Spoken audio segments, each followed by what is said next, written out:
di mana polisi terus menggali keterangan Jamal bin Jamsuri, sopir angkutan kota U10 rute Tanah Pasir Sunter yang sudah ditetapkan tersangka dalam kasus kematian Anissa Asward.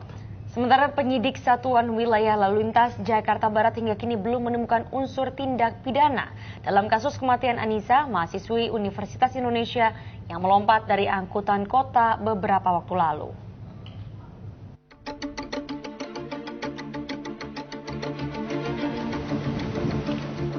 Penetapan Jamal bin Jamsuri sebagai tersangka karena dianggap tidak wajar dan ceroboh hingga menyebabkan Anissa Asward mengalami luka berat dan meninggal dunia masih menyisakan pertanyaan.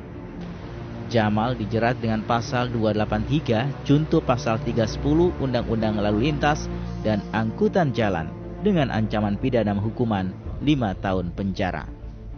Hingga kini polisi masih menggali keterangan dari keluarga korban serta teman-teman Jamal sesama supir angkutan kota U10 rute Tanah Pasir Sunter. Dia memang sudah mengakui atas inisial J ini akan membawa kembali Anissa ke Beos, di mana Anissa naik pertama. Kemudian dalam perjalanannya memang si supir tidak melewati jalur yang sebenarnya. Dia mencari jalan-jalan alternatif menghindari kemacetan. Hasil pemeriksaan sementara penyidik, penyebab kematian mahasiswi Universitas Indonesia tersebut murni karena kecelakaan. Informasi akurasi yang didapatkan keterangan dari BAP tersangka ini menyebutkan karena bising, tidak terdengar komunikasi antara korban sama tersangka. Tersangka yang tadinya duduk di belakang maju ke depan, ke dekat pintu atau di bangku cadangan. Ketika melompat atau jatuh tidak diketahui oleh tersangka sendiri. Selasa sore, Jamal dikunjungi oleh sejumlah kerabat dan teman-teman sesama supir angkot U10. Seorang mahasiswi yang selama ini menjadi langganan angkot Jamal juga datang melihat kondisi sang supir.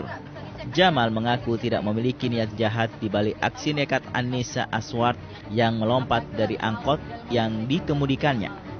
Jamal juga mengaku tidak mendengar dan tidak memahami ucapan korban yang meminta diturunkan. Saya bawa penumpang dari BI itu 14 orang, tulisan ke Tanah Pasir.